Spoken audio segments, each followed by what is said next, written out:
Ok,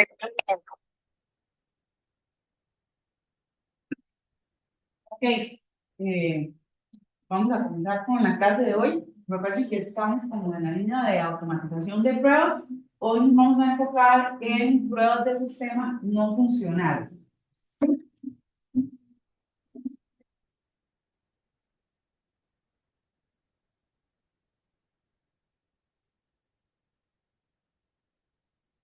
Para ir haciendo como un repaso de todo lo que hemos ido viendo en el curso, recuerden que empezamos viendo que era el concepto de pruebas, el aseguramiento de la calidad. Vimos una serie de principios que deben cumplir las pruebas.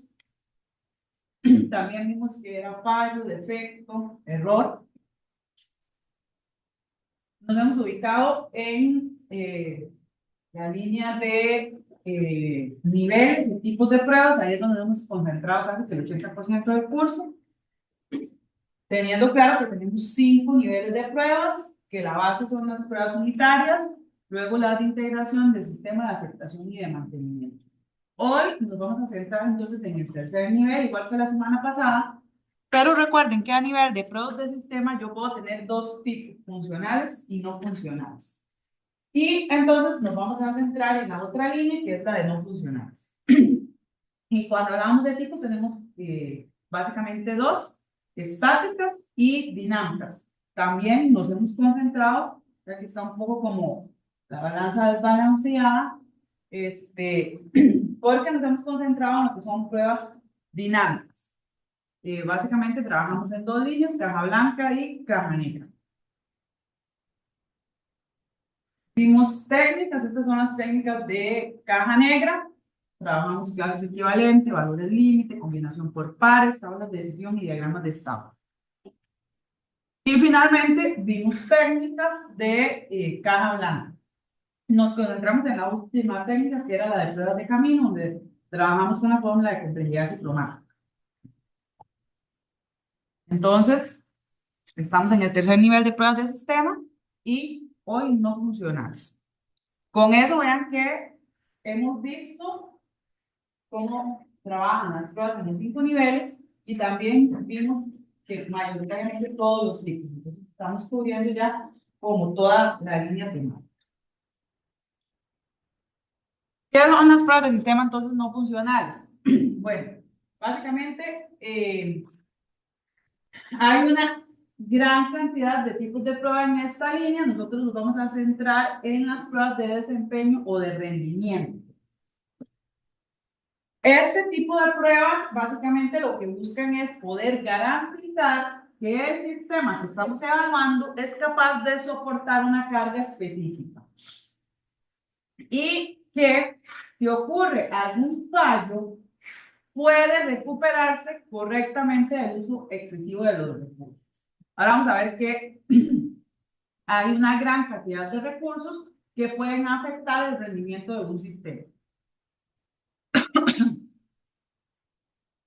Cuando hablamos de pruebas de rendimiento, puede ser que estemos enfocados en la fiabilidad del resultado que está dando o de la estabilidad de la aplicación.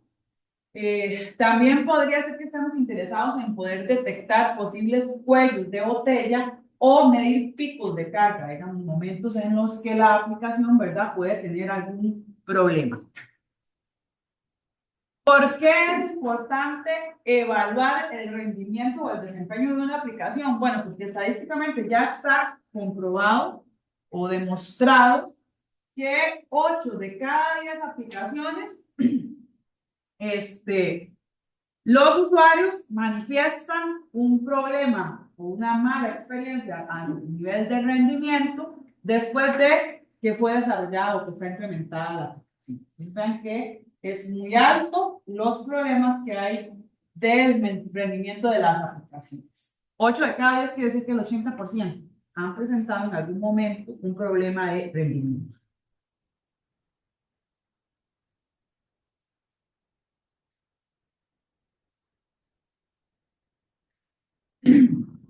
También podríamos hacernos preguntas como, ¿la aplicación responde con la suficiente rapidez para los usuarios que fueron previstos? O sea, si yo estimo que mi aplicación tiene que soportar 100 usuarios de manera simultánea, ¿realmente lo soporta o no lo soporta? ¿Cómo hacemos para medir si eso realmente sucede o no sucede? Solo una prueba es la que me puede decir si está soportando esa capacidad o no. O puede ser que no necesite 100, sino que necesite 1000 o que necesite 100.000, dependiendo del sistema que esté desarrollando, ¿verdad? Maneja cargas esperadas y más allá la aplicación. Ejemplos. Estas aplicaciones de ventas de tickets en línea, Tickets o alguna de estas, y tickets, generalmente ya no se ve con tanta frecuencia, eso lo han ido mejorando bastante con el tiempo, pero por ejemplo, en la eliminatoria anterior, para el Mundial, la página que tiene la venta los tiquetes de la sección de Costa Rica generalmente se caía cuando salían a la venta los tiquetes de Costa Rica a México o Costa Rica a Estados Unidos. Pues siempre, y usted si veía las noticias y Canal 7 o Canal 6 estaba dando en deportes, el sistema colapsó, la gente intentaba entrar, no podía entrar, está comprando los tiquetes de forma presencial. Como les dije, lo han mejorado bastante, pero es bastante frecuente ese tipo de cosas. La aplicación maneja el número de transacciones requeridas por el negocio, muy importante, que pueda terminar el flujo del proceso. Es la aplicación estable bajo cargas de usuario esperadas o inesperadas y está seguro de que los usuarios tengan una experiencia positiva en el día de entrada de funcionamiento de la aplicación.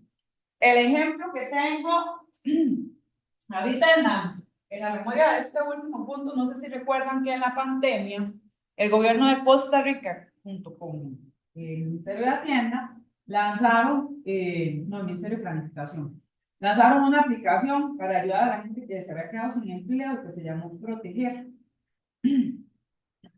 El día fue que, eso lo tengo muy claro porque cuando eso uno estaba como muy pendiente de las noticias, ¿verdad? A las 12:30 todo el mundo estaba viendo las noticias porque había un momento como de mucha tensión, ¿verdad? Y uno estaba preocupado de lo que estaba sucediendo, entonces generalmente veían las noticias.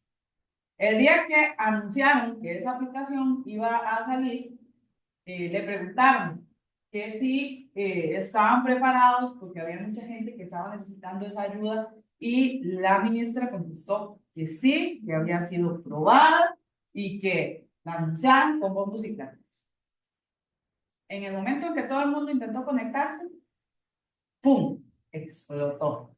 No soportó la cantidad de usuarios que ellos pensaron que iban a conectarse porque se supone que sí hubieron pruebas, pero no fueron las correctas porque la estimación fue muy mala. ¿Qué tuvieron que hacer?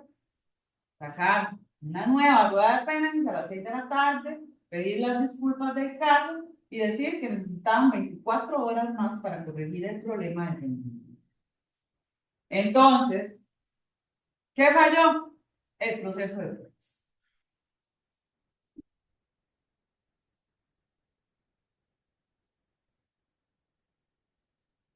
¿En qué afecta la falta de rendimiento? Bueno, lo podemos decir que eso es igual a pérdida de ingresos. En el momento en el que una aplicación que brinda un servicio deja de funcionar, se traduce en pérdida de ingresos. Ejemplos concretos. En el 2008, el sitio web de Amazon en Estados Unidos estuvo fuera del servicio por 2 horas. Usted podría decir, pero es que 2 horas es casi nada. Para Amazon eso fue casi un 5% de pérdidas en las acciones. Eso sin contabilizar lo que dejó de vender en 2 horas.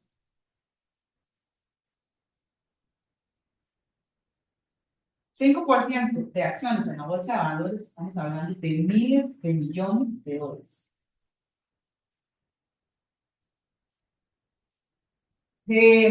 Otro ejemplo, en el 2006,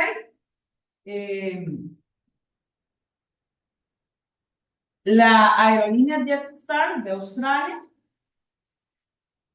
puso una promoción, hizo una estrategia de mercadeo buenísima para decir, ese día vamos a lanzar esta promoción, cómprela. Resulta que la gente intentó conectarse y no pudo adquirir la promoción. Fue, al final, una muy buena estrategia de mercadeo, pero no estuvo adecuadamente soportada por la aplicación que iba a hacer las ventas y al final, entonces, eso fue un fracaso.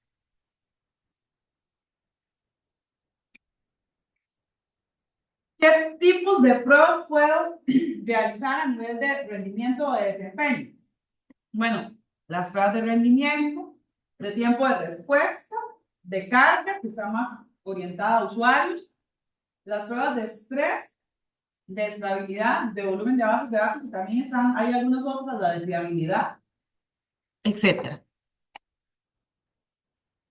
La prueba de rendimiento básicamente lo que hace es medir el grado en el que un sistema o componente cumple con las funciones destinadas dentro de una serie de restricciones en relación de tiempo de procesamiento y tasa de rendimiento. O sea, yo espero que en 10 minutos haga X cantidad de transacciones, por ejemplo. Entonces, eso es lo que vamos a medir un poco ahí.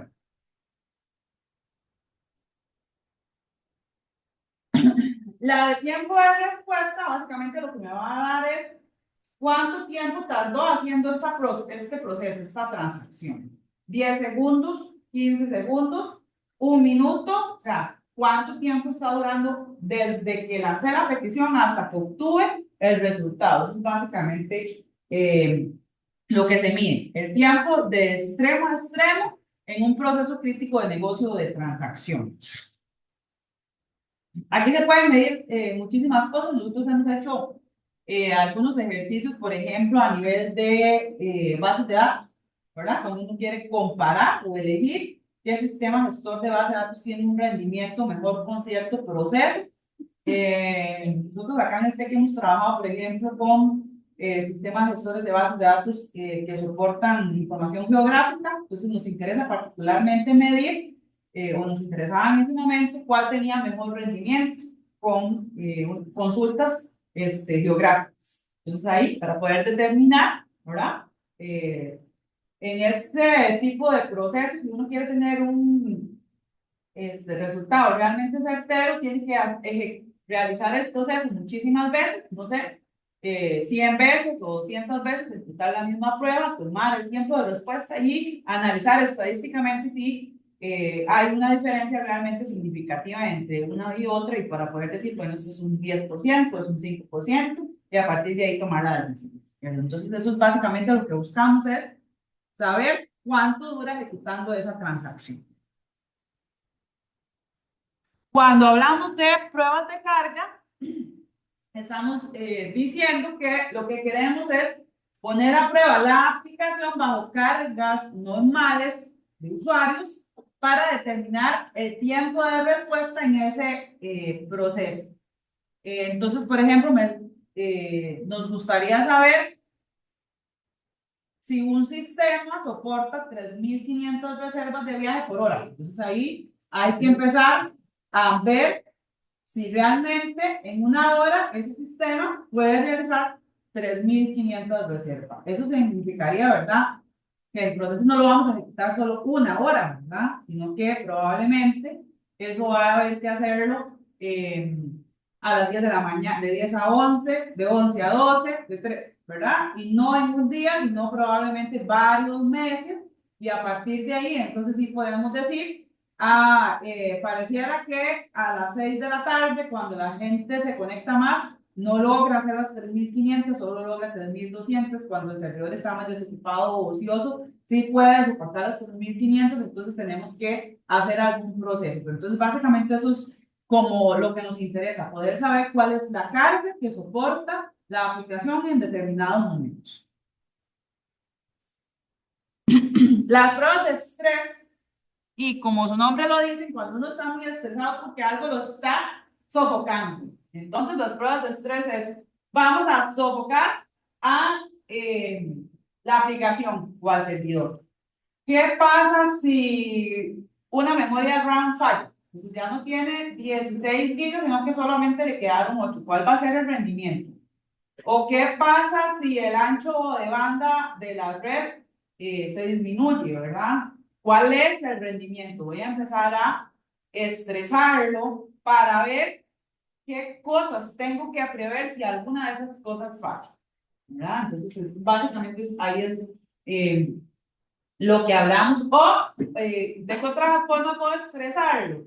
Bueno, el sistema está acostumbrado a una carga de 500 usuarios por hora. ¿Y qué pasa si se conectan 1000? Entonces, ¿verdad? ¿Cómo hago para que se vea forzado a trabajar más de lo usual? ¿Qué me permite eso? Bueno, poder optimizar la configuración, por ejemplo, del servidor o prever, ¿verdad? Si ya sé que un fallo a nivel de la memoria es muy significativo para la aplicación, es probable que tenga que planificar una mejora, ¿verdad? En ese sentido en el servidor. Entonces, todas esas cosas las puedo ir previendo con este tipo de pruebas. Las pruebas de estabilidad lo que buscan es medir el sistema con diferentes niveles de carga por periodos prolongados de tiempo. Entonces, si yo lo que quiero es, sobre todo aplicaciones en donde dicen que el sistema trabaja 24/7 para poder garantizar eso, es probable que tenga que medir o escanear la aplicación al menos por unos 6 meses, un año o hasta 2 años para poder decir que la aplicación funciona 24 horas, 7 días a la semana, ¿verdad? Recuerden que este tipo de aplicaciones básicamente lo que hacen es tener réplicas, ¿verdad? El servidor, no es que tenga un único servidor, sino que tengo varios servidores y este servidor se cae, el otro que es totalmente espejo tiene que inmediatamente levantarse y seguir funcionando con total normalidad, ¿verdad? Entonces, ese tipo de cosas es lo que llamamos pruebas de estabilidad. Tiene que funcionar por periodos tiempos largos de tiempo para poder garantizar un flujo normal. En sitios web como los de Amazon, que funcionan 24/7, ese tipo de procesos tienen que ejecutarlos hasta por periodos de 1 o 2 años, ¿verdad? Para poder garantizar que eso realmente está sucediendo. Las pruebas de volumen de bases de datos, como su nombre lo dicen, están más enfocados a nivel de la base de datos y también lo que buscan es saber cómo funciona o cómo va a funcionar la base de datos cuando no es nueva. Porque recuerden que los sistemas gestores de bases de datos crean índices, cuando las tablas se llenan y empiezan a ejecutar procesos distintos a cuando la tabla estaba vacía, entonces todo eso tenemos que empezar a medirlo. Cómo están los índices, cómo está la fragmentación, si hay que aplicar algún proceso, entonces eso también se tiene que evaluar. ¿Cómo va a funcionar la base de datos si está nueva y si está llena, ¿verdad? Porque eso repercute a nivel del tiempo de respuesta, por ejemplo, de las consultas o hasta de las inversiones.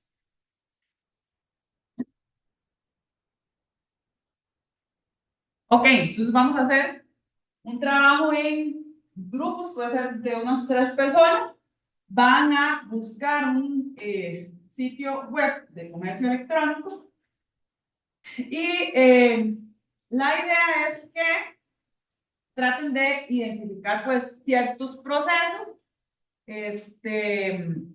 de búsqueda de productos, por ejemplo, o de agregar productos a un carrito de compra, realizar una compra, revisar el historial de pedidos y que traten de definir algún tipo de prueba de esas que yo les dije para ese sitio web. ¿Qué cosas probarían teniendo en cuenta este tipo de pruebas que acabamos de ver?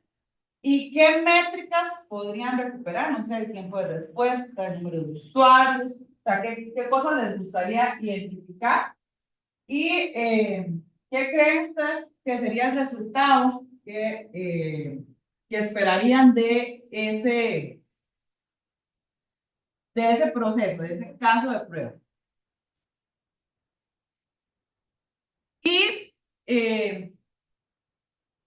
También que ejecuten podría ser, por ejemplo, en el login, que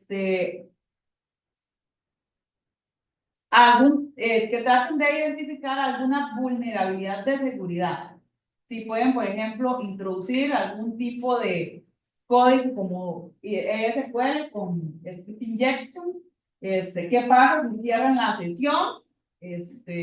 Intentan redireccionar a alguna otra parte del sitio web, ese tipo de cosas. Entonces, la idea es que unos 10, 15 minutos trabajemos revisando a nivel de pruebas qué cosas les gustaría medir a nivel de rendimiento y que tratemos de identificar algunas vulnerabilidades de seguridad de diferentes sitios web de comercio electrónico.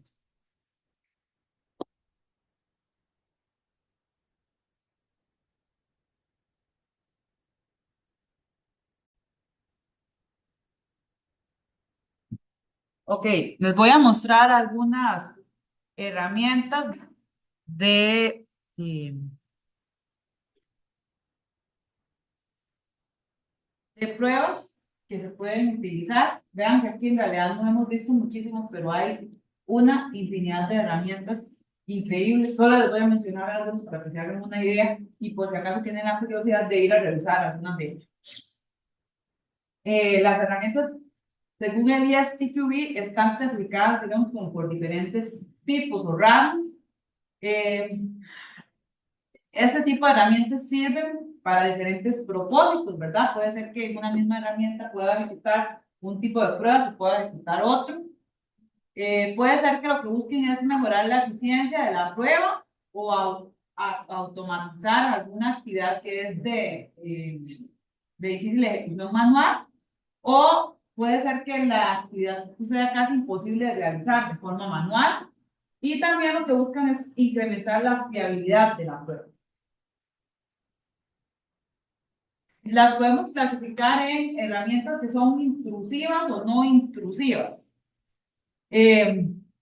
Las herramientas intrusivas son las que tienen un efecto de onda. Eso lo que significa es que puede ser que la herramienta, cuando esté ejecutándose, produzca un efecto de medida sobre el sistema. O sea, ¿qué es lo que quiere decir eso? Que si supongamos que estoy ejecutando o calculando, lo que quiero estimar es como el tiempo de respuesta. Como la herramienta es intrusiva, puede ser que afecte ese tiempo de respuesta, que no, si la aplicación dura 8 milisegundos, puede ser que le agreguen 1 milisegundo adicional por el proceso de ejecutar la aplicación desde la herramienta. Y también están las no intrusivas. Eso lo que significa es que la aplicación no afecta los procesos directamente de la aplicación que está bajo prueba, con una desventaja que generalmente son muchísimo más caras, casi todas en su mayoría de pago, ¿verdad? Entonces, pues puede ser que por ese motivo algunos todavía estén pues más avanzados con o utilizando más bien los sistemas intrusivos. Un ejemplo de herramientas que son muy intrusivas podrían ser las herramientas de escaneo de seguridad, que lo que hacen es verificar vulnerabilidades, pero no interactúan directamente con la herramienta, entonces no afectan los tiempos de ejecución, por ejemplo. Como les digo, hay diferentes propósitos. Por ejemplo, hay herramientas que están específicas para la gestión de la prueba, para el seguimiento de defectos, para la gestión de la configuración. Hay herramientas para análisis estático, para diseño de pruebas, para generación de datos de prueba. Esto se está usando muchísimo, sobre todo cuando se combinan pruebas con inteligencia artificial, ¿verdad? Que se necesitan, pues, volúmenes de datos muy grandes, entonces se utilizan datasets, ¿verdad? Que no son, pues, ejecutados de valores reales, sino que son, pues, en otros escenarios. para la ejecución de la prueba, para la medición de la cobertura o el rendimiento. Hay específicas para temas de seguridad y también hay específicas para temas de rendimiento. Las herramientas de gestión de prueba lo que me hacen es poder seguir una trazabilidad de la prueba, evaluar cuál es el resultado, cuál es la incidencia, poder registrar el resultado de la prueba, si fue exitoso, si fue fallido, y poder darle un seguimiento.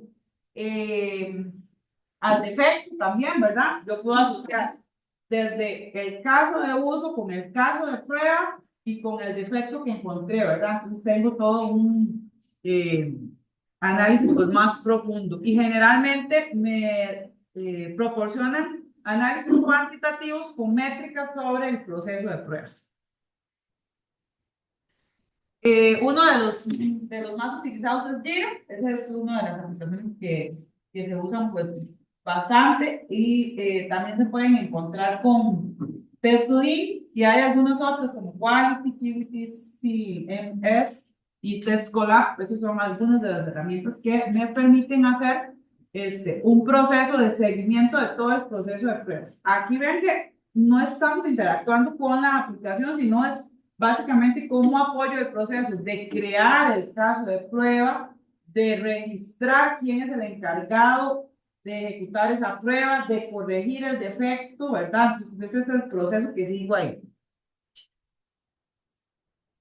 Están específicas para seguimiento de defectos, que esta aquí es solo encontré un defecto, lo registro y le doy el seguimiento, ¿verdad? Ese es digamos como que dejo de lado el caso de prueba, que estoy enfocado solo en defectos.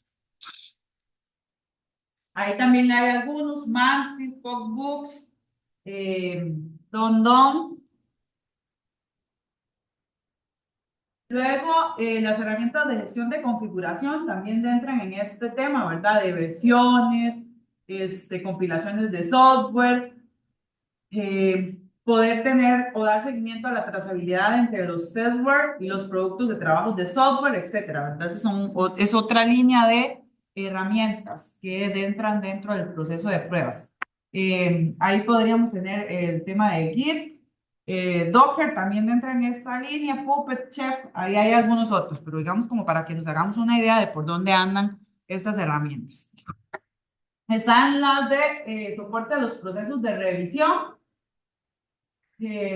Aquí, por ejemplo, podríamos gestionar todo lo que es las listas de comprobación, como cuando vamos a hacer un proceso de chequeo de ciertas características, cumple, no cumple,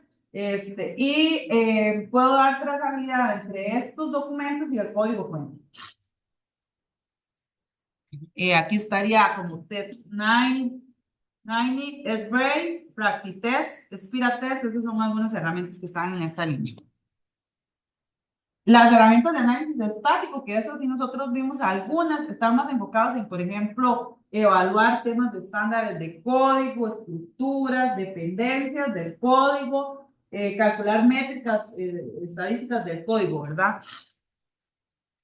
Recuerden que la idea de este tipo de herramientas es encontrar defectos sin necesidad de ejecutar el código. Aquí está Deep Source, Veracode, SonarQube. SonarQube es una de las más utilizadas, solo que esta es de pago, una herramienta de pago, pero nunca la he usado, pero creo que tiene como un buen rendimiento porque sí he visto que muchas empresas la utilizan, entonces probablemente los servicios que brinda, pues vale la pena, digamos, el pago. Luego están las que me permiten diseñar la prueba. Ahí podría ser que lo que haga es generar la entrada o la prueba real. Puede ser que lo haga desde el requisito, desde el modelo de diseño o desde el código.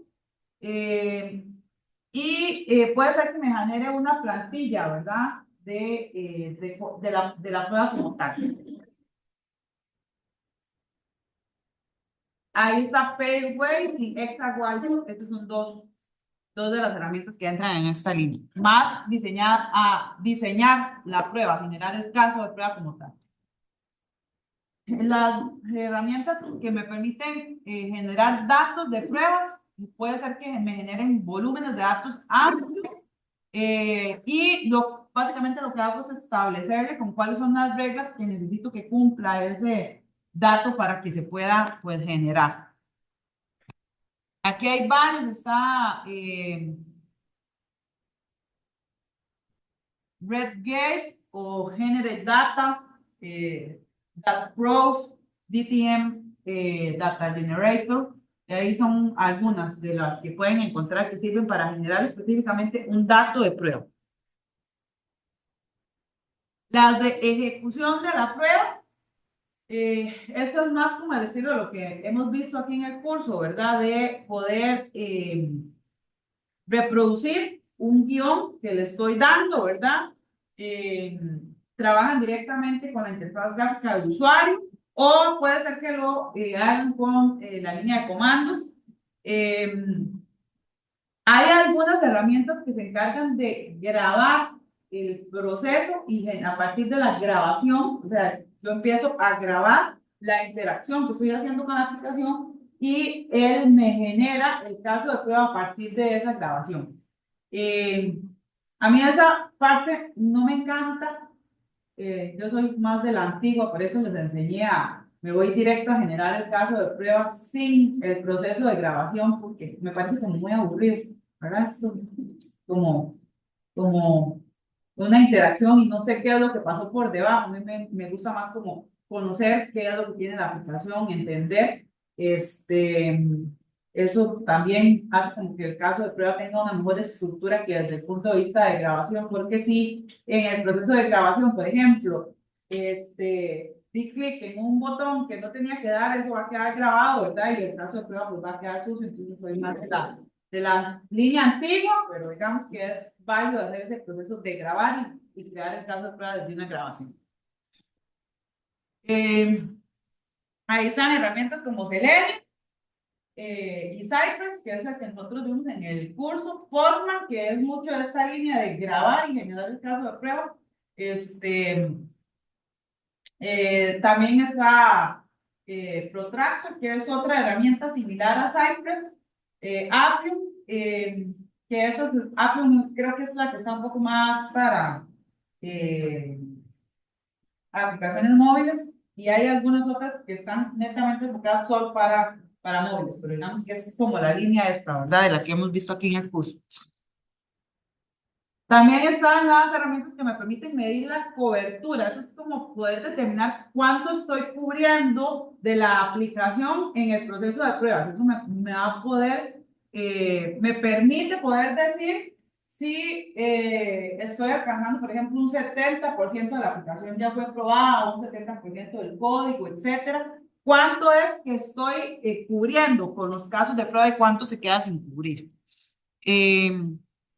Algunas ahí es como Clover, Emma, Encover o Code Cover, Hakoku, Open Cover. Esas son como aplicaciones que están más en esa línea de poder medir cuánto estoy cubriendo de la aplicación en pruebas. La línea de seguridad también tiene una gran infinidad de aplicaciones. Van desde poder comprobar, por ejemplo, los virus de computadoras o simular varios tipos de ataques o condiciones de seguridad. O, por ejemplo, comprobar código de violaciones de seguridad que ya son pues conocidas. Dentro de esas aplicaciones están SQL Map, SOAP UI, OWASP, Nmap, son algunas de las herramientas. Y una de las más usadas, que es un sistema operativo enfocado en pruebas, que es Kali Linux. Generalmente, este sistema operativo es muy usado porque todas estas aplicaciones las tienen ya incluidas y preinstaladas, ¿verdad? Es simplemente empezar a ejecutarlas. Entonces, esta es toda una línea y con esto del tema de ciberseguridad, ¿verdad? Ha tomado una gran relevancia y hay gente que se especializa solo en esa línea que está dentro del proceso de prueba, ¿verdad? No es que es un mundo aparte, sino que el proceso de prueba se ha ido enfocando como ya en dos grandes líneas, una como la que hemos visto nosotros en este curso, más de pruebas funcionales, no funcionales, etcétera, y esta de pruebas de seguridad, que es una línea muy específica. Vean que ya tenemos un contexto de claro de cuáles son los tipos y cuáles son los niveles, y las pruebas de seguridad son así de pequeñitos en el tema de pruebas de seguridad no funcionales, pero han tomado tanta relevancia en los últimos años que ha habido una explosión de herramientas y de gente que se ha especializado en esta línea que ha sido impresionante, ¿verdad? Entonces, al punto de que el próximo año ya se vuelve un curso de la carrera obligatorio, ¿verdad? Y están las herramientas de rendimiento, monitoreo, análisis dinámico, que es la que vamos a ver hoy, más enfocado en este tipo de procesos de pruebas de rendimiento o de sistemas no funcionales. Algunas de las herramientas que se pueden encontrar es como Locus, LoadRunner, y la que vamos a trabajar hoy, que se llama Apache JMeter. Esa es la que vamos a trabajar. Esto también lo voy a omitir. Y vamos a ir al taller. Eh, bueno, se lo voy a dejar de último.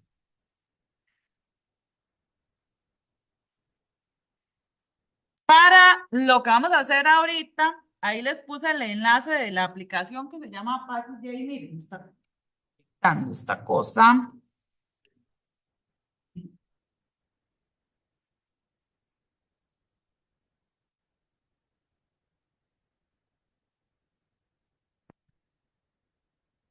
Entonces necesito que para poder trabajarlo lo descarguen.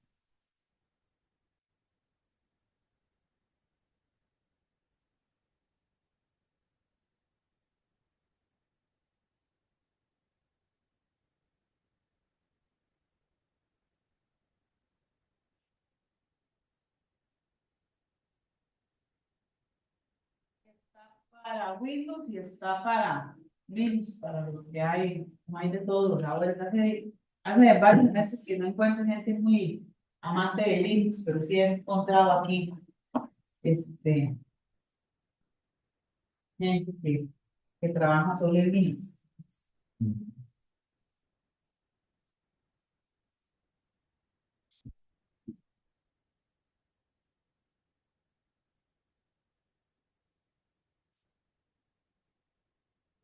Este taller es como cortito. No importa si no salimos a receso y salimos tipo 10, 10:30. O prefieren salir a receso. Está bien.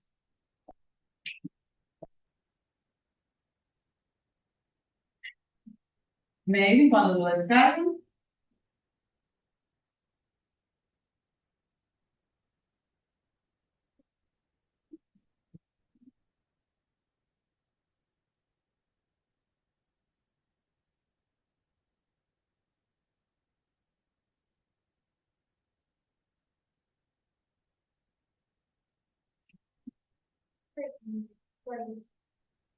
Por los tips están en. Sí,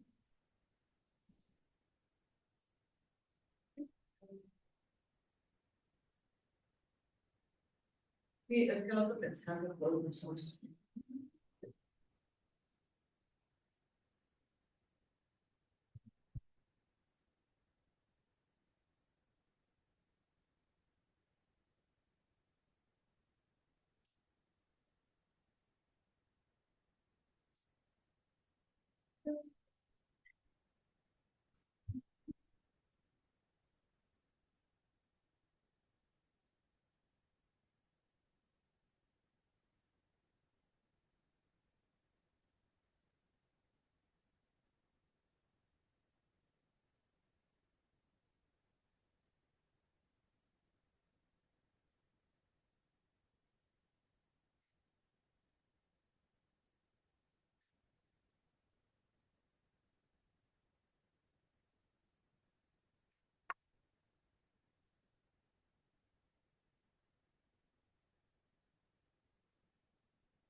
Listo.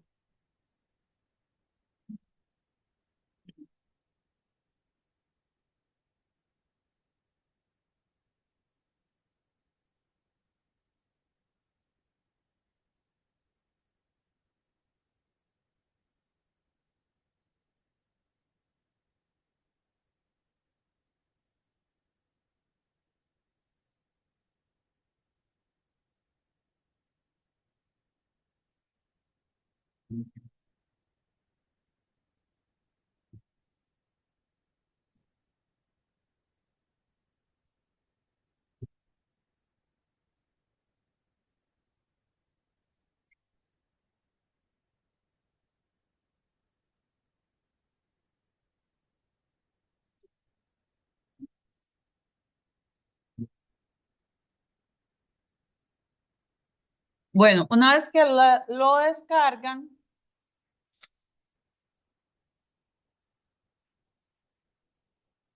lo descomprimen,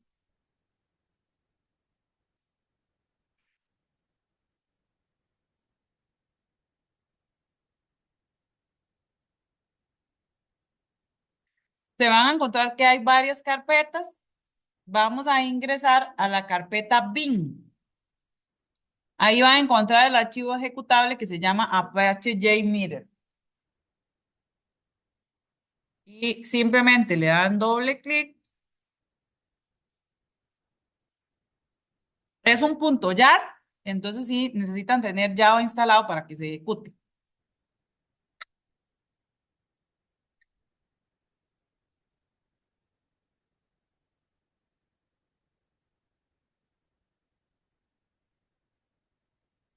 Esta, pues, pucha, ahí no se ve nada. A ver si le puedo cambiar como el fondo.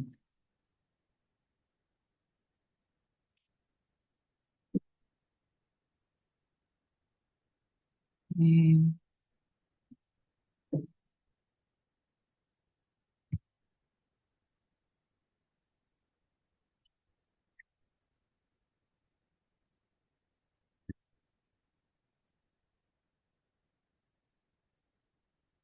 Creo que ahí se ve un poquito más que negro.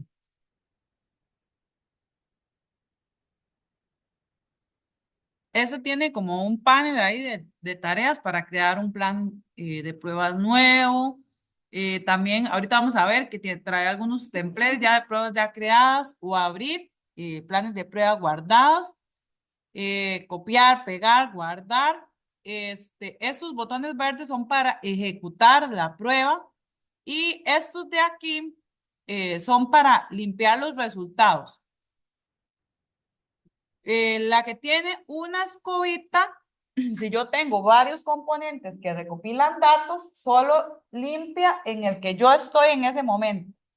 Y el que tiene dos escobitas lo que hace es que limpia todos los objetos que recopilan datos del plan de prueba. Generalmente yo prefiero siempre marcar aquel para que no me vaya a ensuciar como los datos. Luego están las opciones de editar, buscar, ¿verdad? Y algunos otros. La forma de poder agregar objetos es posicionarme ahí donde dice plan de pruebas en el panel izquierdo y le doy clic derecho. Eso me va a habilitar una serie como de opciones y aquí básicamente tengo la de añadir.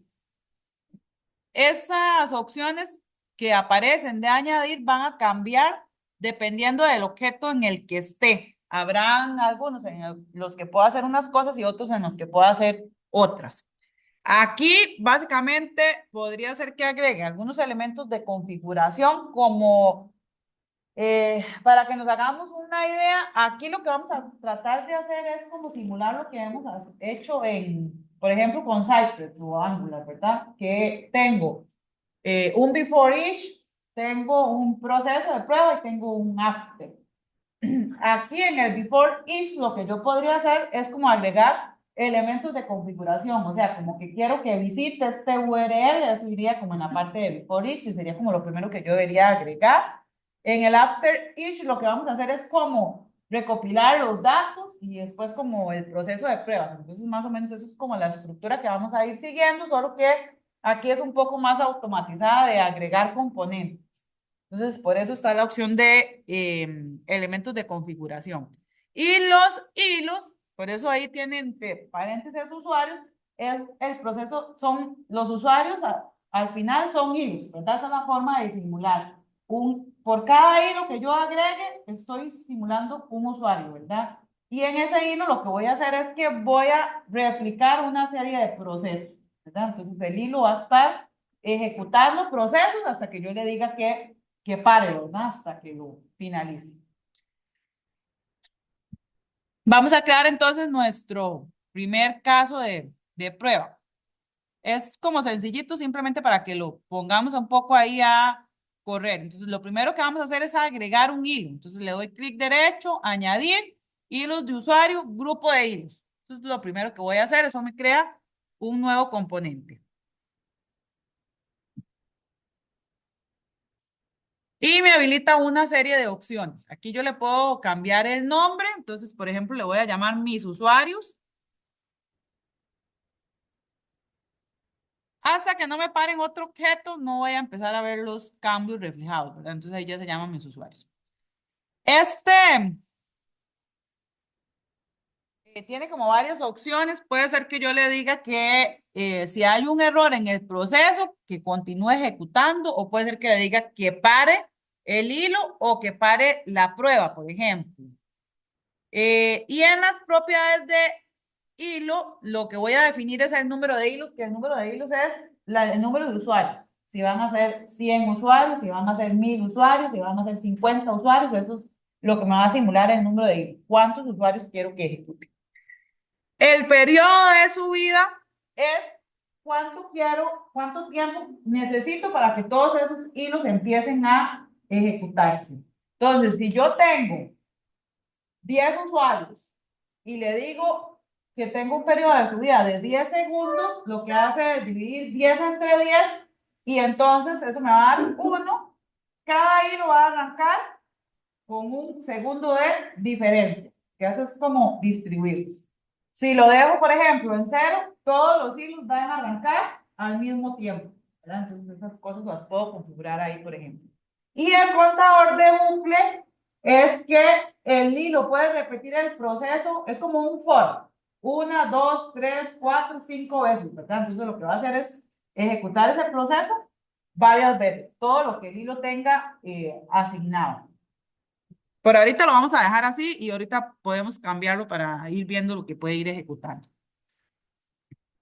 Una vez que agregamos los hilos, lo que vamos a agregar es un elemento de configuración.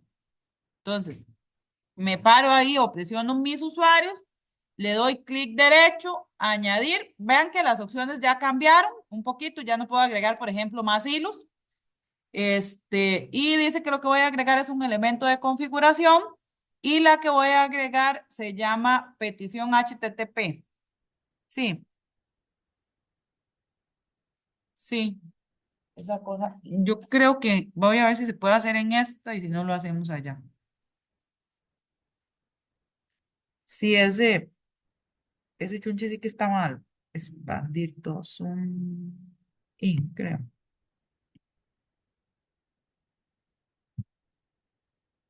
Como ahí o más. Más.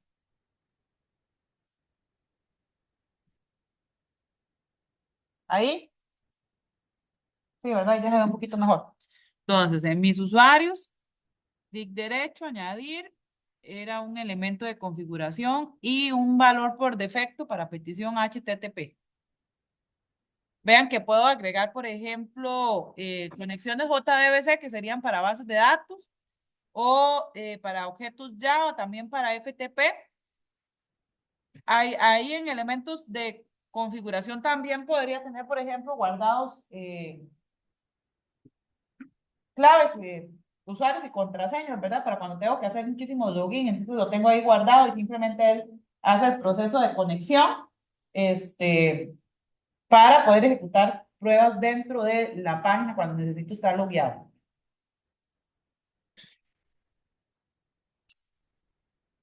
Aquí no, le voy a cambiar el nombre, le voy a poner mi URL y Como lo que quiero es tener guardado para no tener que estar digitando el URL cada vez que voy a hacer una conexión o que voy a cambiar a una página, entonces ahí en el campo de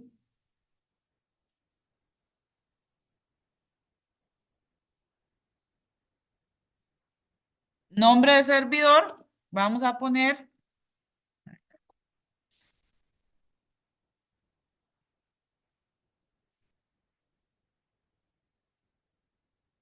este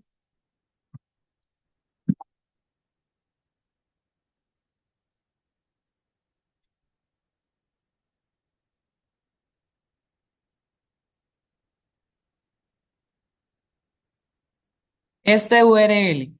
Hay que tener cuidado ahí en esos campos como con espacios en blanco y ese tipo de cosas, porque si no, este, si no me carga, probablemente es porque el URL tiene algún problema.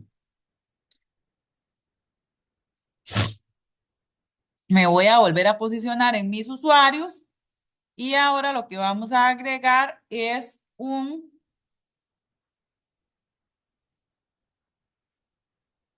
una petición HTTP que está en la sección de muestreador. Entonces, clic derecho, añadir, muestreador, petición HTTP. A mí aquí arriba me aparecen como los 4 más usados. Como yo ya lo he usado anteriormente, entonces esas opciones me salen como arriba. Puede ser que a ustedes les salgan más abajo y después ya se las va acomodando conforme las van usando. Entonces, añadir, muestreador, petición HTTP. Yo ya no tengo que escribir el nombre de servidor porque ella lo va a tomar de aquí. Nada más lo que le voy a decir es ahora la ruta. Entonces, voy a abrir aquí JMeter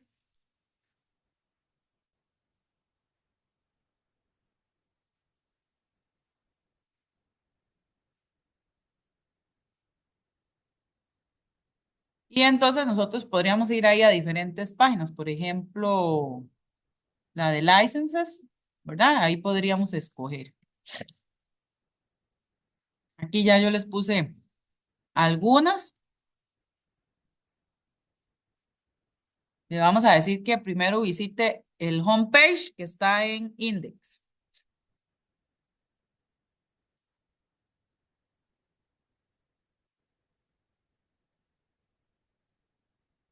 Entonces, esto es lo que vamos a colocar en ruta. Y aquí le voy a cambiar el nombre a homepage.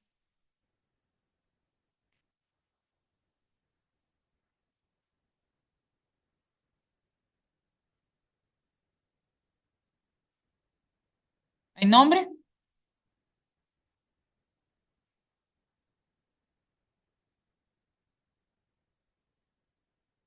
Ok, voy a repetir el proceso. El usuario no solo se va a conectar al homepage, sino que va a visitar otras páginas del mismo sitio web. Entonces, una forma sería volver a repetir todo el flujo. Me voy a mis usuarios, clic derecho, muestreador, petición HTTP. Otra forma, por ejemplo, es duplicar el objeto y cambiarle pues algunas de las características. Lo puedo copiar y lo puedo pegar, etcétera. Otra cosa importante, yo puedo, por ejemplo, deshabilitar un objeto, vean que lo pone como en grisito, entonces ese en la ejecución del proceso lo va a omitir y luego lo puedo volver a habilitar. Entonces, voy a cambiar el segundo, ahora vamos a visitar Changes Page. Entonces, este es el URL y aquí le vamos a cambiar el nombre por Changes.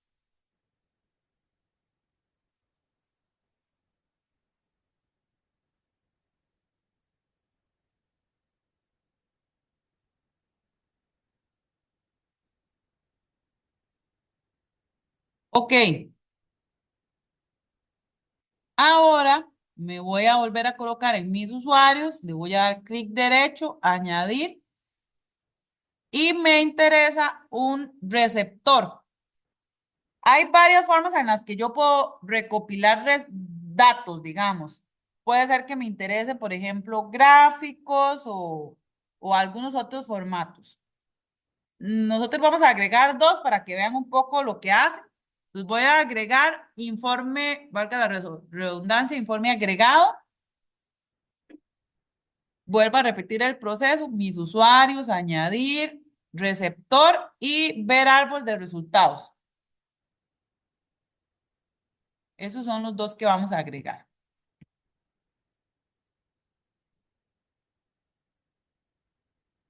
Recuerden que tenemos los usuarios en uno y el contador en uno, entonces solamente se va a ejecutar una única vez.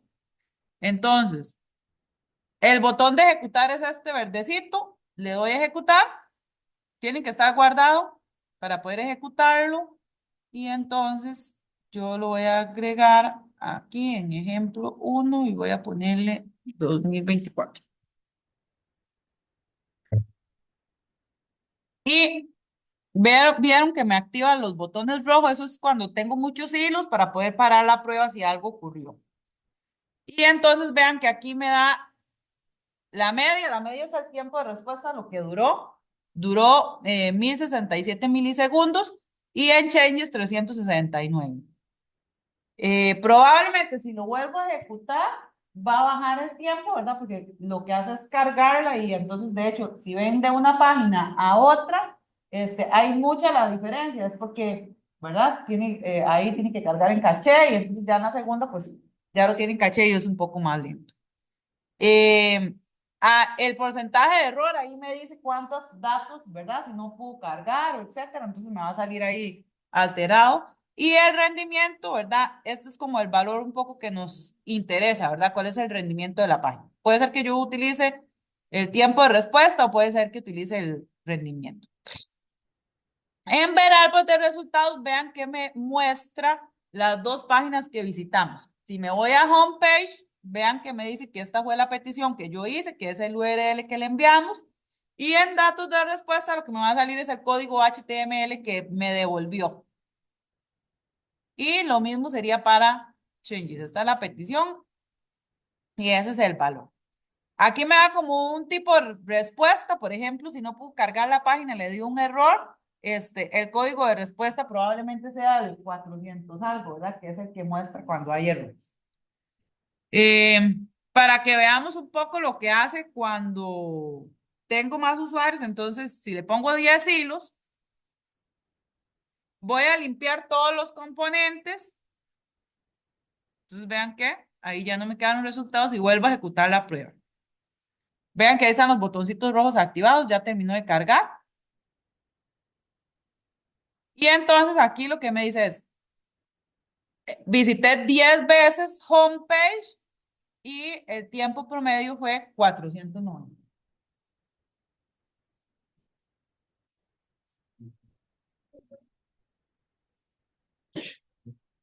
Voy. Y en ver árbol de resultados, aquí está las 10 veces que la visitó. Cada una, el tiempo que tardó cargando. Entonces vean que en total se hicieron 20 visitas. 10 a homepage y 10 a changes page.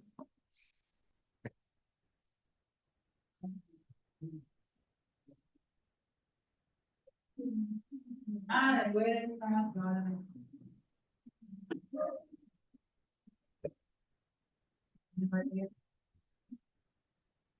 Hay que quitarle gratis.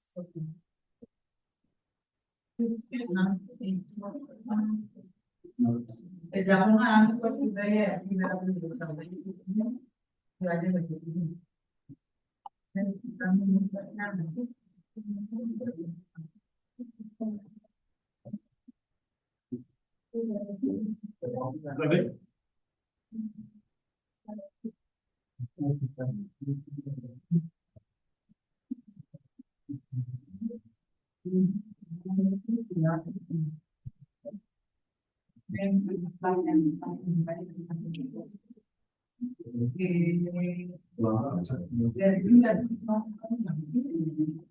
Y en hombre,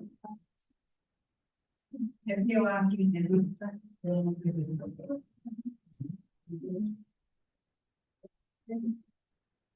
el nombre del servidor lo va a cargar del otro objeto, digamos, del for each.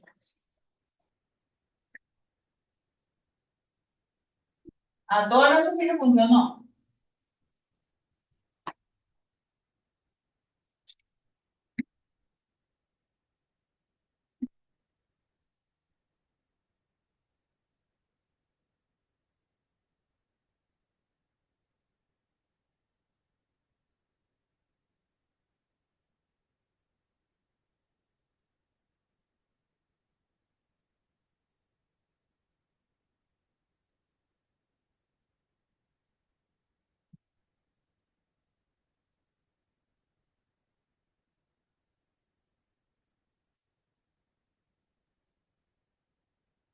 Ok, voy a crear un nuevo plan.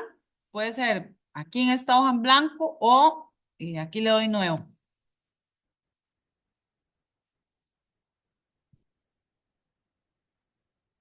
De nuevo, lo primero que vamos a hacer es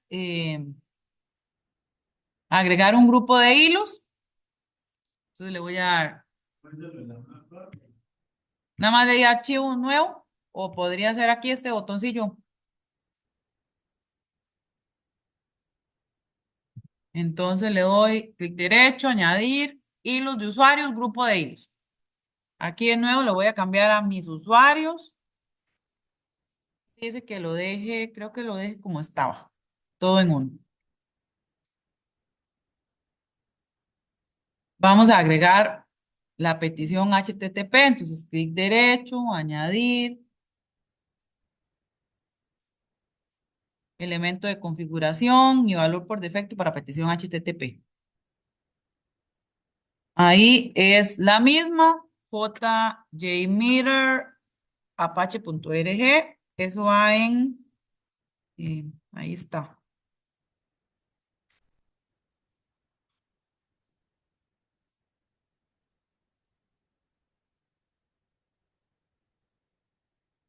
Vamos a agregar un controlador while. Los controladores son, me paro ahí en mis usuarios, clic derecho, añadir, controlador lógico. Vean que son como decisiones. Entonces tengo como el if, tengo un bucle que sería un ciclo, digamos. Hay diferentes tipos de ciclo, puede ser el while, el for each. Me parece que hay otro, pero no recuerdo. While, bueno. Em, estos de orden aleatorio es como un random, ¿verdad? Selecciono ahí al random y vamos a ver cuál otro he utilizado. Eh, Creo que esos son los que he usado. Ahorita el que vamos a agregar es el controlador, entonces while. Yo le puedo agregar, por ejemplo, una condición de parada. Por ahorita lo vamos a dejar así. Está como ciclado, pero cuando los hilos paren, entonces él para. Al controlador while le vamos a agregar un gestionador de la caché. Entonces, sobre el controlador while vamos a hacer clic derecho, añadir, elemento de configuración, gestionador de la caché, HTTP.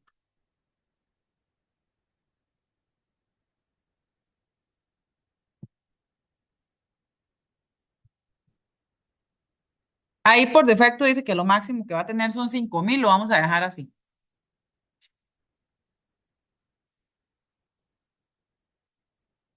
Igual dentro de ese controlador while me posiciono nuevamente, le doy clic derecho, añadir, muestreador, petición HTTP.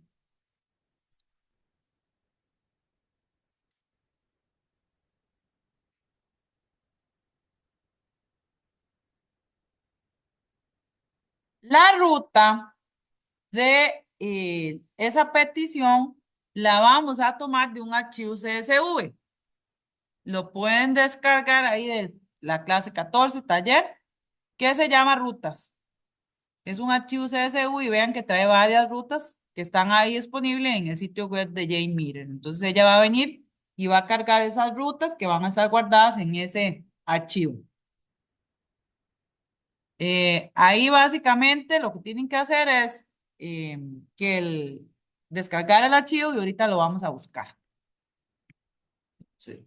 A esa petición HTTP, entonces le vamos a agregar un elemento de configuración CSV. Entonces, me posiciono sobre petición HTTP, clic derecho, añadir, elemento de configuración, configuración del CSV dataset.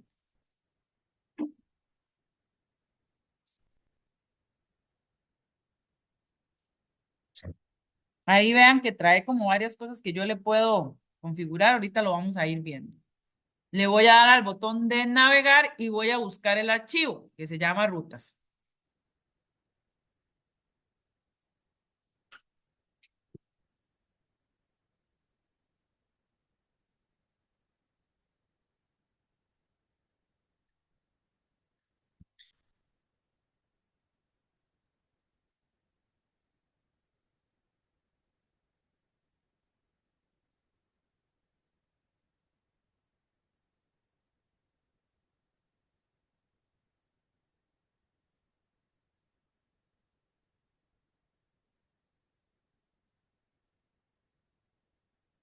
Voy a abrir de nuevo el archivo para que vean que este archivo no tiene como un etiquetado de las variables, sino que de una vez el primer valor es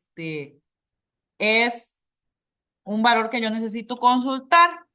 Entonces, por eso esta lo vamos a dejar en false. La primera línea no contiene nombres de variables.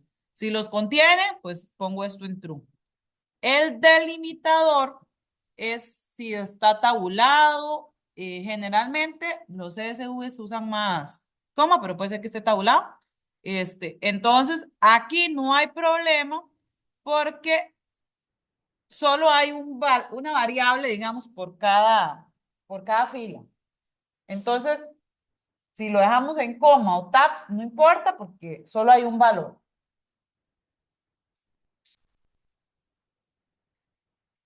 Entonces lo vamos a dejar ahí en coma. El nombre de la variable dice delimitados por coma. Eso puede ser porque puede ser que yo tenga ahí el URL y digamos que tenga algún valor que necesito inyectar, el nombre de usuario, por ejemplo.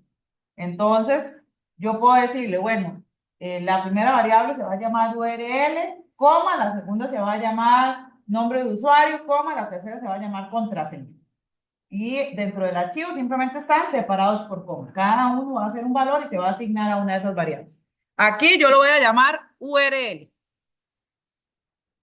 En nombre de variable solo vamos a tener una variable y se va a llamar URL. Esto de permitir datos entrecomillados es, por ejemplo, si los valores vienen entre comillas, ¿verdad? Entonces lo tengo que activar. Los de nosotros vienen simples, entonces lo dejamos en false. Si vamos a reciclar el fin del fichero, eso lo que significa es que cuando termino de leer el archivo, puedo empezar otra vez a leerlo sin necesidad, digamos, como de tener que estar cerrando y abriendo. Y sí voy a parar el hilo cuando el fichero se termina de leer, entonces esa también es otra cosa que podríamos configurar. Por el momento, creo que lo vamos a dejar así.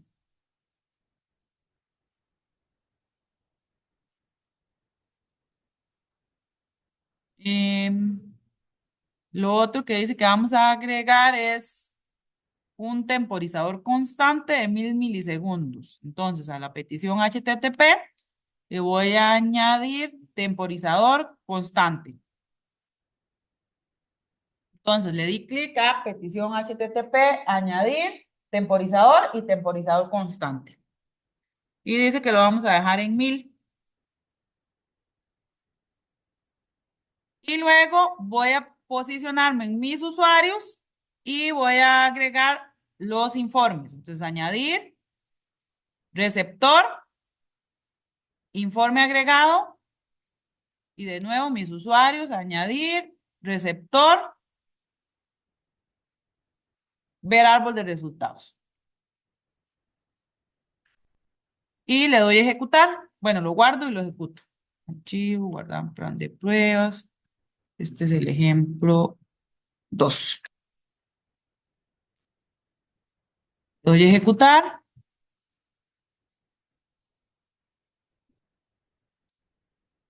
Creo que teníamos 5 valores.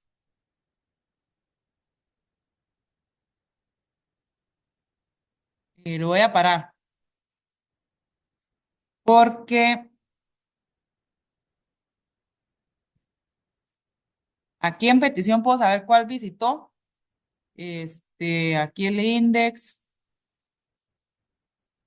Ah, solo está visitando el index. Creo que me faltó aquí en configuración del CSV. Creo que aquí es en el fin de fichero false y parar el hilo true. Voy a probarlo así a ver si funciona. Limpio.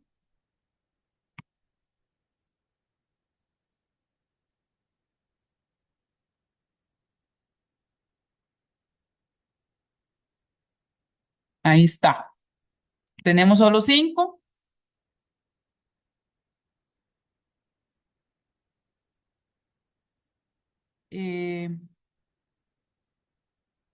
Bueno, es que no le he puesto.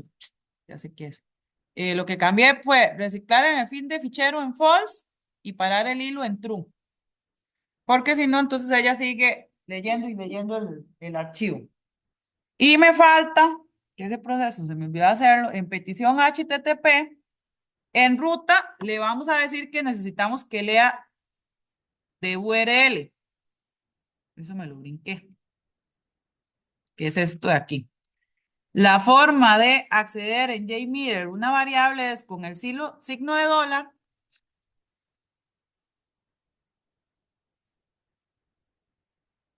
y los paréntesis.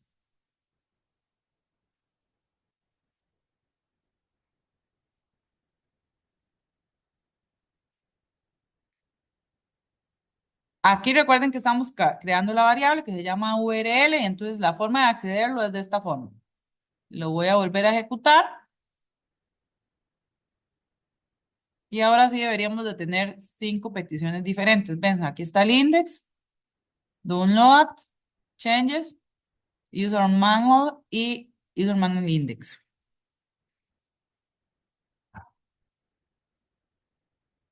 Para limpiar los objetos, ese es este de aquí. Limpiar todo.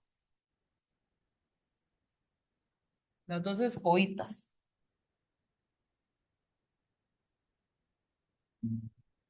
Preguntas hasta aquí. Voy. Vean que aquí entonces lo que tengo es cuánto está durando. La media es de 555 y 5 peticiones. Hasta el momento no hemos tenido como ningún error. Algo muy importante. Recuerden que no solo yo estoy ejecutando eso, ¿verdad? Entonces, en este momento, yo estoy ejecutando sobre el mismo servidor y cada uno de ustedes también. Por eso tal vez el tiempo de respuesta podría ser menor, pero estamos todos ejecutando pruebas sobre el mismo servidor, ¿no? O sea que vemos alrededor de 15 personas ejecutando pruebas. Ahorita nos bloquea, pues, porque ya me ha pasado. Aquí suena mejor.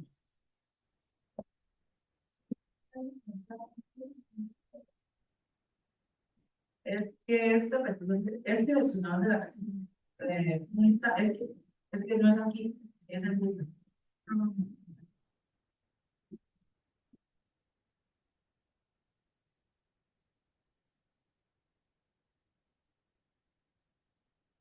Preguntas hasta aquí. ¿Vamos bien? De acuerdo. Ok, vamos a hacer, son 4 ejemplos, vamos a hacer el tercero.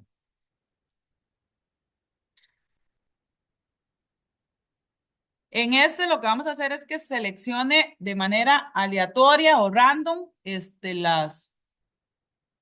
las páginas, ¿verdad? Que generalmente eso se asemeja más a lo que hace un usuario, ¿verdad? No todos los usuarios visitando las 5 páginas de forma consecutiva, sino que uno va a entrar por aquí, este otro va a seguir este otro camino, y este otro va a seguir como este otro camino. Entonces voy a crear uno nuevo, un plan de pruebas nuevo. Le voy a dar de nuevo a añadir hilos, grupo de hilos.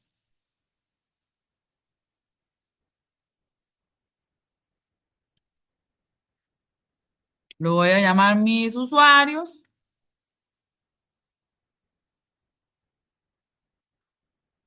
Y vamos a ver si hay que cambiarle algo. Dice que son 5 hilos y el contador de bucle 100.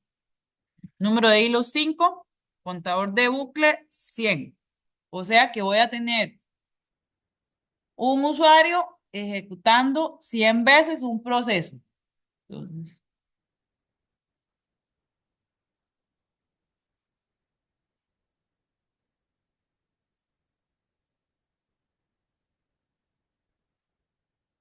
y de nuevo, un valor por defecto. Entonces, mis usuarios, clic derecho, añadir, elemento de configuración, valor por defecto y ahí está. Bien, vamos a seguir usando jmeter.apache.org.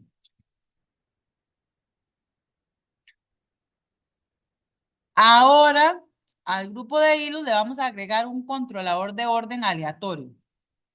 Entonces, mis usuarios, añadir, controlador lógico, un controlador de orden aleatorio.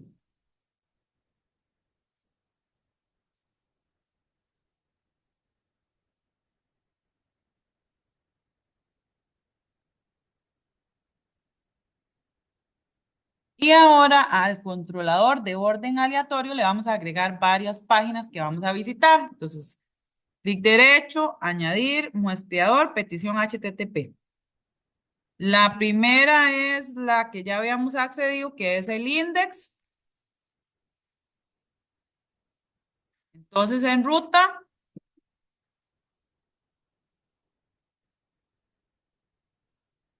vamos a visitar el index. Y aquí le voy a poner homepage.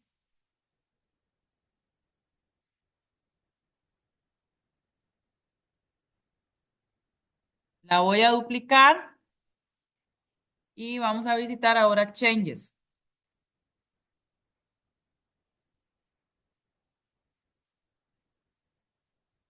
Y cambiamos el URL.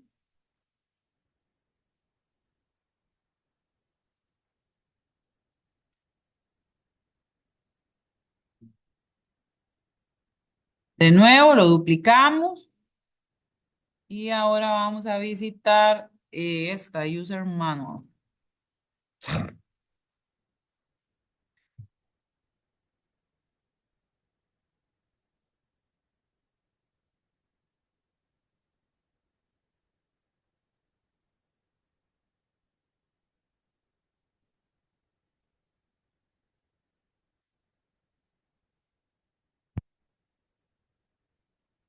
Lo voy a volver a duplicar. Creo que son como 5 diferentes issues.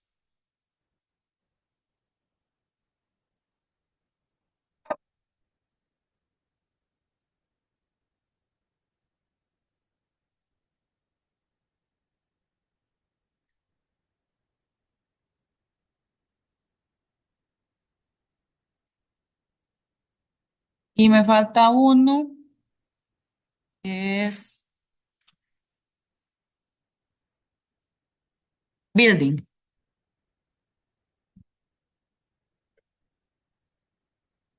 Entonces lo duplico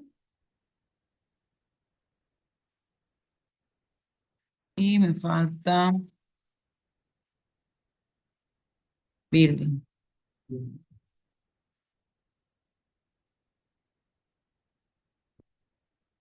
Ahí tenemos las 5. Creo que lo que nos falta es nada más los receptores al building.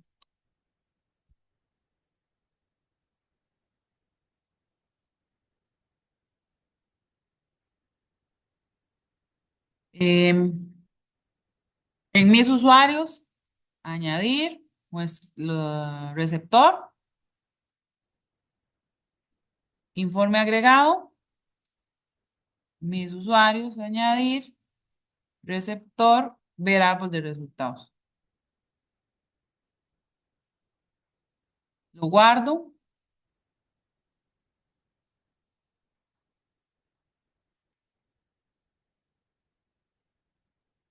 Y vamos a ver si no me faltaba nada. No. Y lo corro. Vean que entonces aquí seleccionó dos veces homepage y así sucesivamente. Aquí seleccionó varias veces user manual. Esta prueba va a durar un poquito más porque recuerden que son eh, 5 usuarios 100 veces. Eso me va a dar 5 por 100, 500 cada página.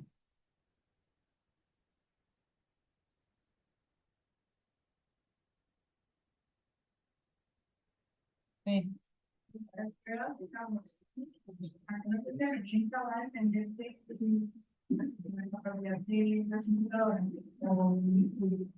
Mm, sí, dependiendo, sí la puede afectar la capacidad de la computadora la que se ejecute, pero sobre todo más bien es del servidor, porque el proceso lo hace en el servidor y lo que afecta, digamos, es tal vez como la red, sí, ¿verdad? Si el ancho de banda es muy baja, entonces para obtener el resultado ahí va a variar, pero sí. Sí, cuando uno ejecuta este tipo de pruebas, digamos, en la descripción del proceso tiene que indicar las condiciones del servidor y del la computadora, ¿verdad? Donde se está ejecutando porque eso afecta el proceso, ¿verdad?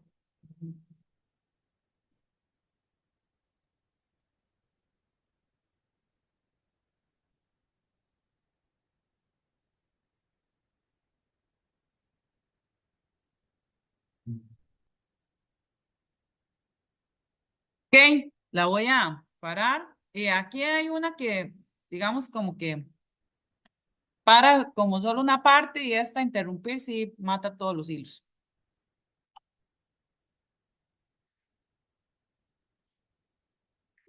Y el otro ejemplo que me falta es el que se llama para pruebas de web service o de servicios. Entonces, para este caso, le voy a dar archivo templates. Vamos a usar un template. En templates hay varias opciones. Por ejemplo, hay para FTP, para pruebas funcionales, por ejemplo, podría ser algo. Este de JDBC es para un ejemplo ya de pruebas de carga para base de datos. Entonces, ese es un ejemplo que nada más uno llega y le cambia la configuración de la base de datos y ya podría ejecutar pruebas.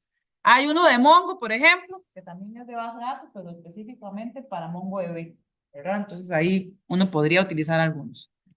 El que nosotros vamos a utilizar es este, el segundo, SOAP Web Service Test Plan. Es el que vamos a ejecutar en este momento. Le doy crear.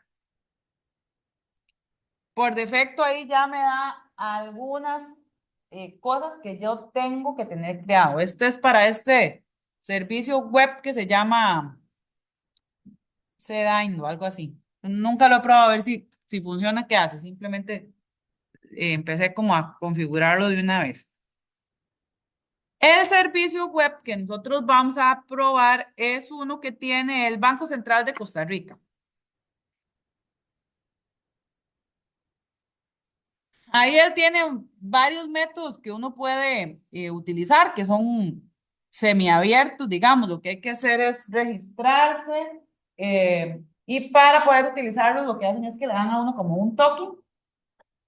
Yo les voy a compartir mi token porque no tiene nada del otro mundo. Lo que uno consulta ahí es el tipo de cambio del dólar, por ejemplo. Son indicadores económicos de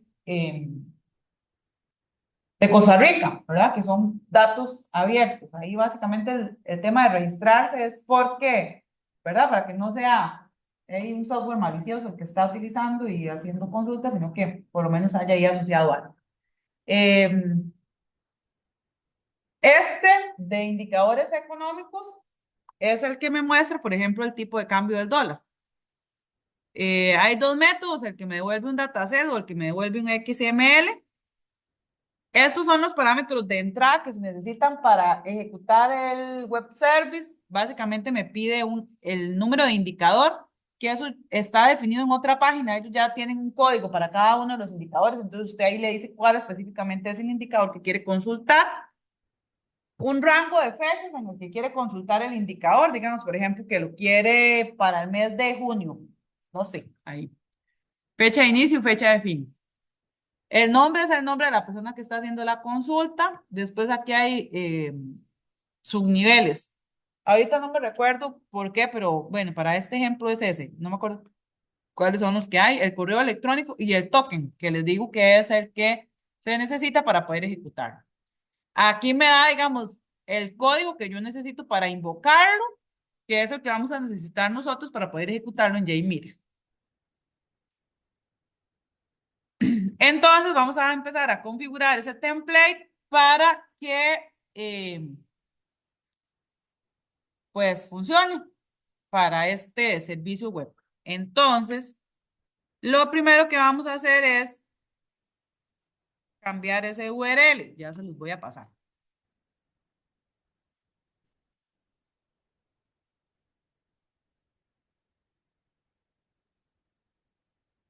En variables definidas por el usuario vamos a cambiar el valor.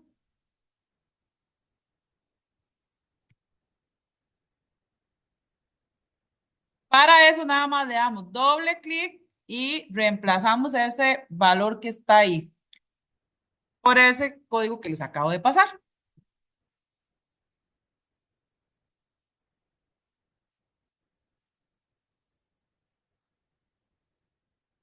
Nos vamos a ir ahora al SWOT request.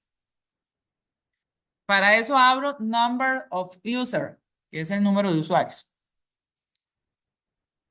Y vean que aquí está el código XML, que es el que necesita para poder acceder. El de nosotros se obtiene de aquí, que es este de aquí, ¿verdad? Este código XML es el que está ahí. Ya se los voy a pasar, porque yo le hice una pequeña modificación.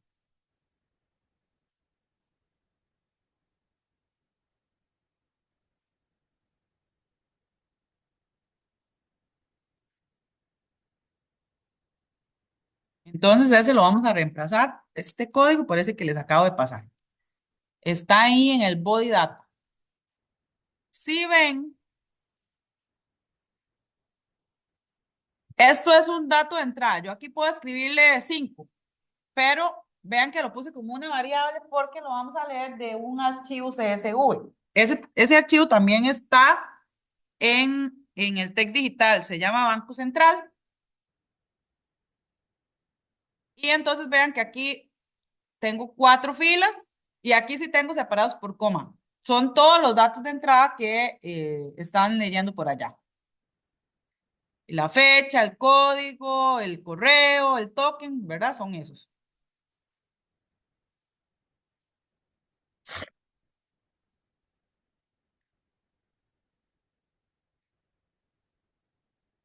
Ok. Vamos a ver qué había que más que modificarle. Ok, en la ruta vamos a cambiar el valor que está ahí por la variable host. Eso va en ruta.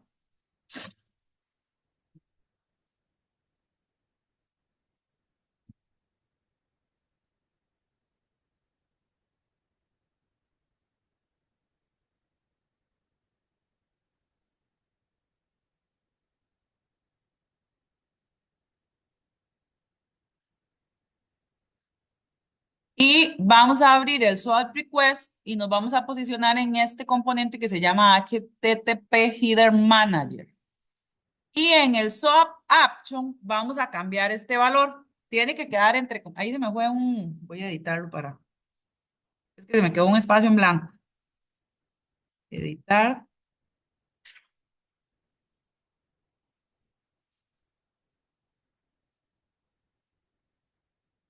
Tiene que quedar entre las comillas, entonces lo vamos a pegar ahí. Le eliminan el espacio en blanco.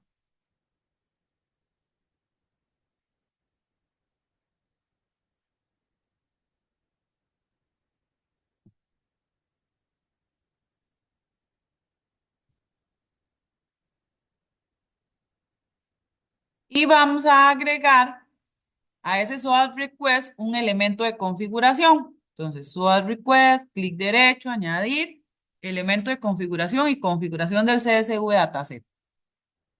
Lo voy a mover para arriba. Voy a buscar el archivo que se llamaba Banco Central.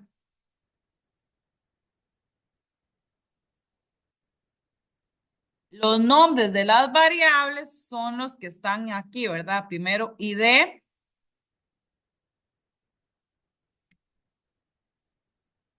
coma, F1, coma, F2, nombre, nivel,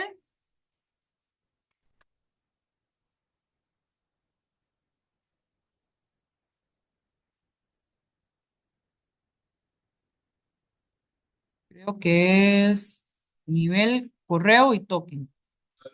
Sí, ya los paso. Correo, token.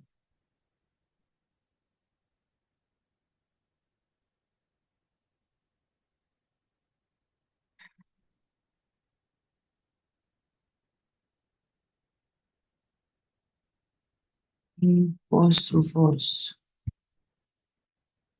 Ahí lo dejamos. Ok, eso es como lo que le vamos a cambiar. Este response assertion es más o menos como el hacer o el spec que nosotros utilizábamos en Angular, ¿verdad? Tienen la misma función. Ahorita les digo, lo vamos a deshabilitar para ver que está funcionando y nos estamos conectando bien. Y ahorita vamos a poner el valor por el que necesitamos comparar para verificar que la prueba es exitosa o fallida. Entonces, lo voy a deshabilitar. Voy a habilitar View Results Tree. Aquí agregaron un gráfico que es muy similar al de informe agregado, simplemente que además me genera un gráfico. Y le voy a dar a ejecutar para ver que se está conectando. Ahí está. Aquí está la petición. Vean que envía el indicador 317. La fecha es de el 2018, 21 de mayo, 31 de mayo. Y en datos de respuesta, lo que me devuelve es un archivo XML. Y ahí nos vamos a encontrar que en esa fecha, del 22 de mayo, el tipo de cambio estaba en 560.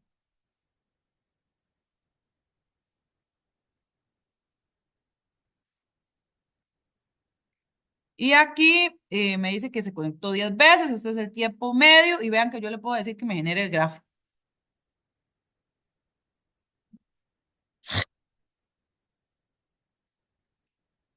Ok, entonces vamos a configurar lo de eh, el response assertion.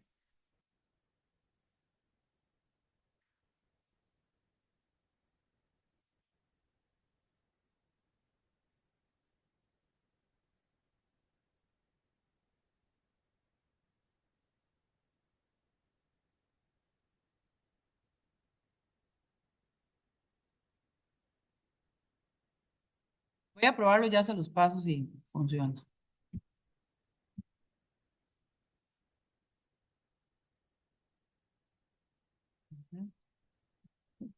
Vamos a ver, voy a habilitarlo a como estaba antes. Bueno, o voy a ponerle XX para que vean que falla. Ahí está, porque el resultado que está obteniendo no es el que estaba esperando aquí. Básicamente lo que hizo,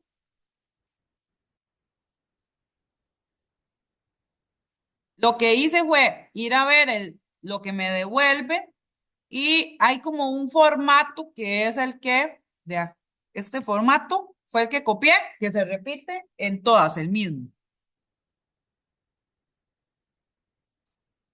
Si ella da un error, ¿verdad? Me devuelve nulo, me devuelve alguna otra cosa, entonces por eso lo estamos comparando con este otro valor.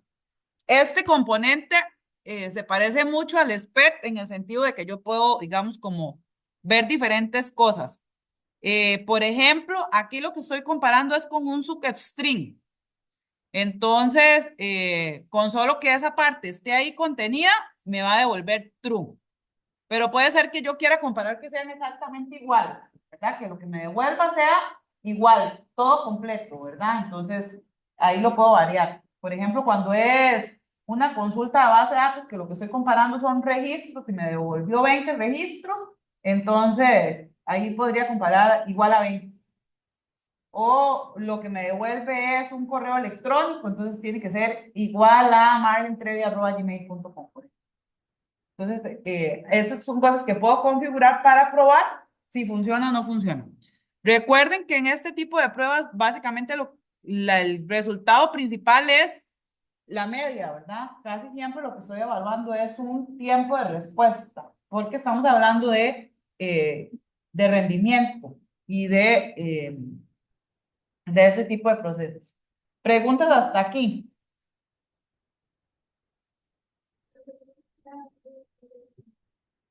¿Ese qué? Ah, yo lo subo, los cuatro.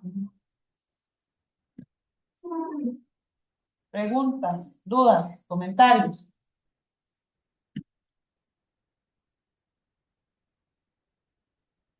¿Se imaginaban que las pruebas de rendimiento eran algo así?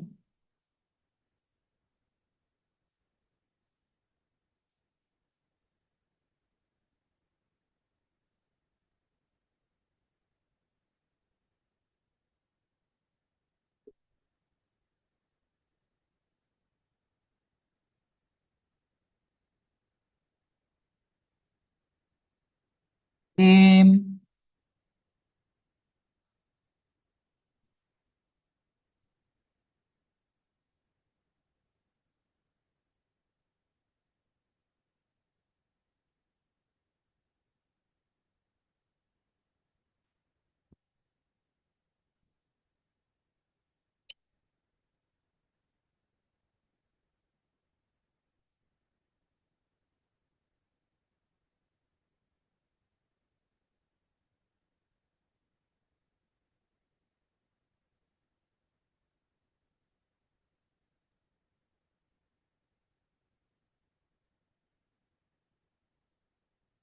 no sé si lo cambio.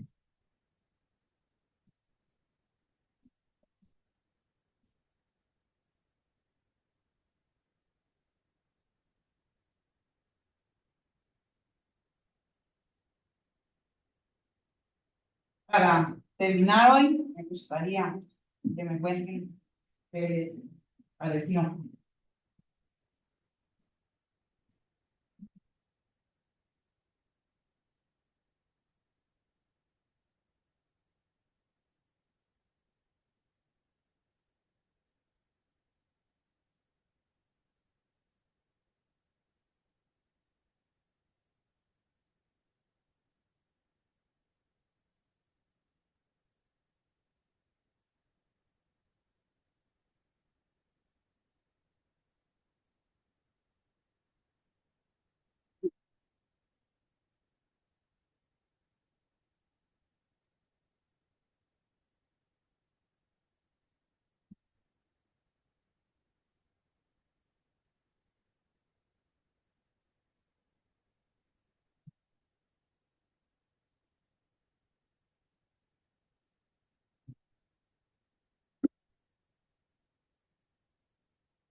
¿Qué contenido no les gustó? ¿O qué creen que hace falta para llegar al 5?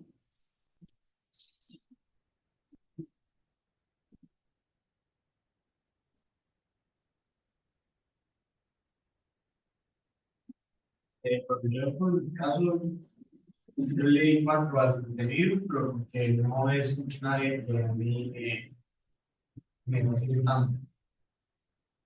Lo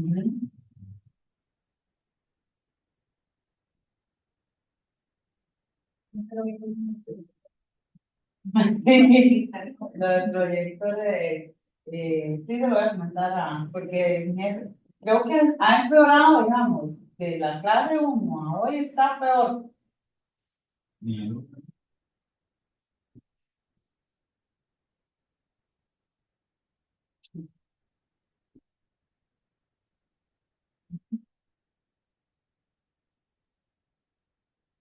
¿Algún contenido que piensen que les gustaría adicionar?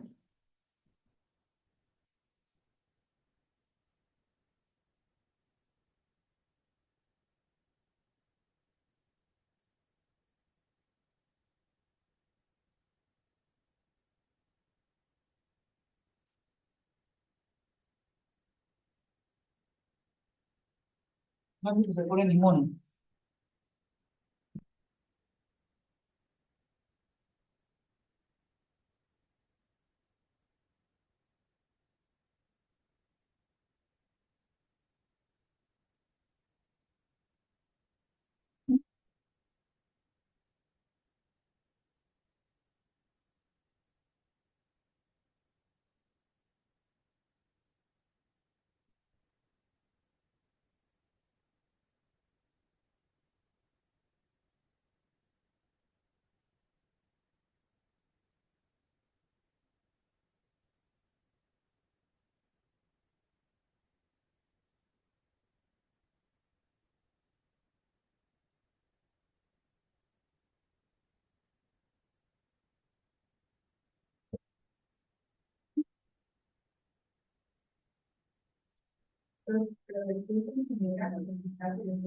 Del curso general.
Bien.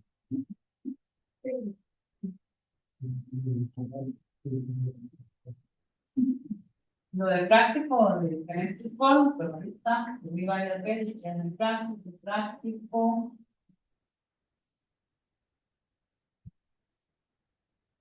los ejercicios prácticos, amplia de herramientas, variedad de herramientas, porque ahí también, sí, generalmente lo de automatización es como lo que más les tiende a gustar, devuelve, y a mí también.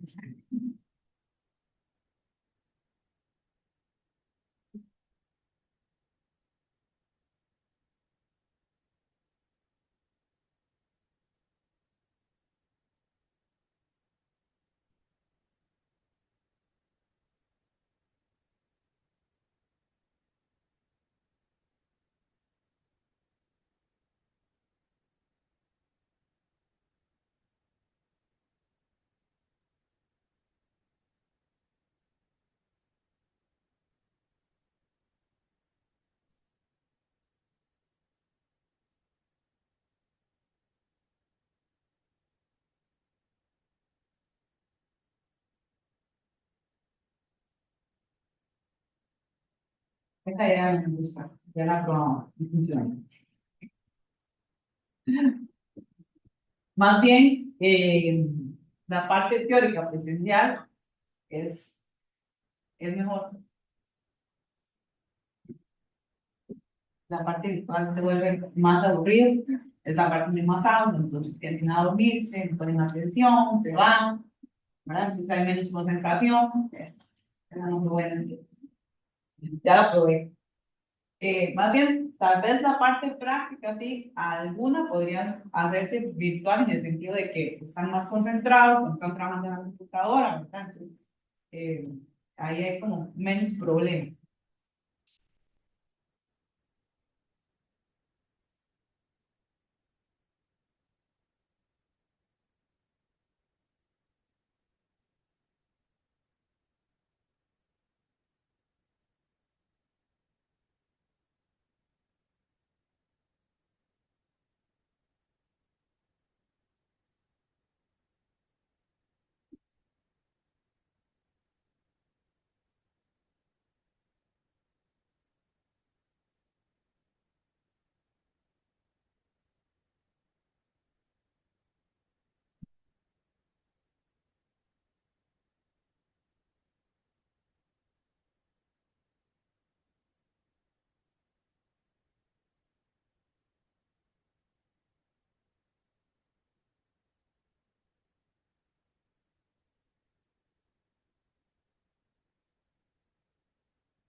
Nos vemos la próxima semana. Chao.